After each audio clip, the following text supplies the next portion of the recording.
السلام علیکم ورحمۃ اللہ وبرکاتہ۔ ایک بہن کا سوال ہے اور یہ اکثر ہمارے بھی ذہن میں آتا رہتا ہے، اسی لیے یہاں شیئر کر رہی ہوں۔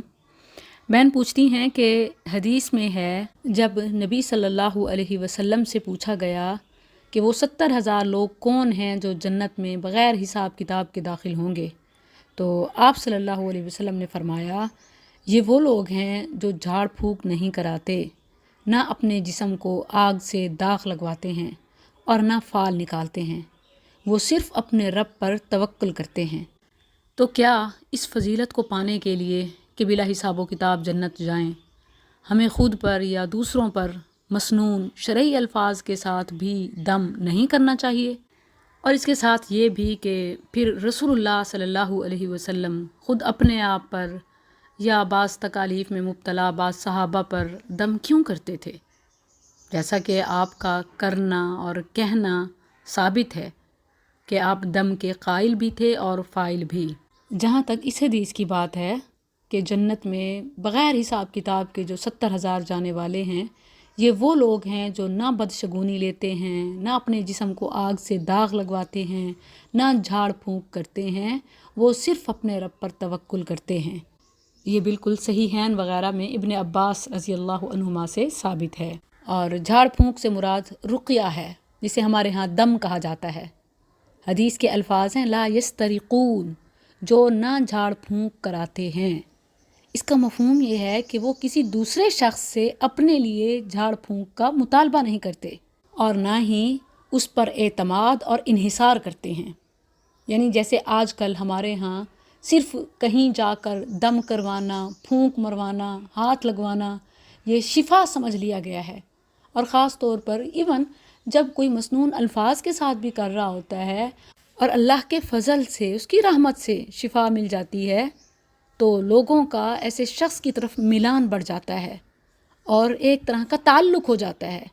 وہ کسی تکلیف بیماری میں فوراً اسی کی طرف بھاگتے ہیں، حالانکہ فوراً رب کو پکارنا چاہیے، اسی سے شفا مانگنی چاہیے، اسی پر توکل رکھنا چاہیے۔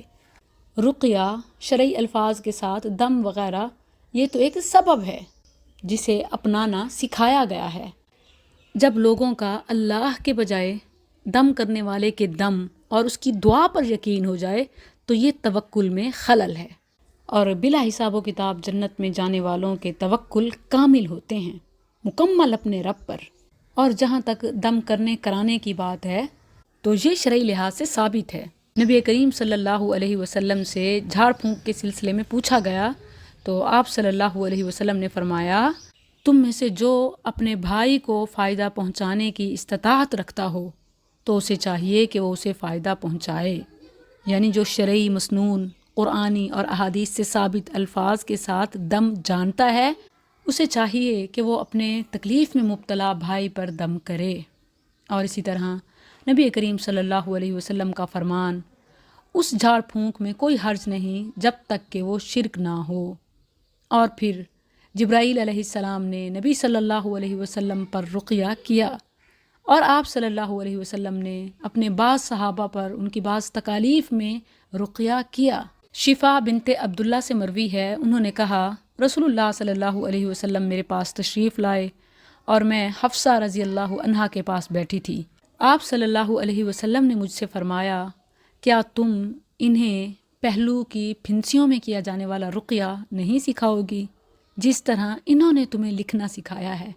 یعنی انہوں نے تمہیں ایک سکل رائٹنگ سکھائی، تو تم جو ایک رقیہ جانتی ہو جس سے باڈی میں بوائلز کا علاج ہو سکتا ہے، پھنسیوں وغیرہ کا، تو تم بھی انہیں سکھاؤ۔ یہ حدیث ابو داؤد نے اپنی سنن میں اور امام احمد نے اپنی مسند میں جلد 6 صفحہ 372 پر نقل کی ہے۔ اسی طرح عائشہ رضی اللہ عنہا کے سلسلے میں یہ ثابت ہے کہ نبی صلی اللہ علیہ وسلم نے انہیں نظر بد سے بچنے کے لیے جھاڑ پھونک کرانے کا حکم دیا تھا۔ اور ام سلمہ رضی اللہ عنہا سے ثابت ہے نبی صلی اللہ علیہ وسلم نے انہیں اس لونڈی کے لیے رقیہ کرانے کا حکم دیا تھا جو ان کے پاس ان کے گھر میں رہتی تھی۔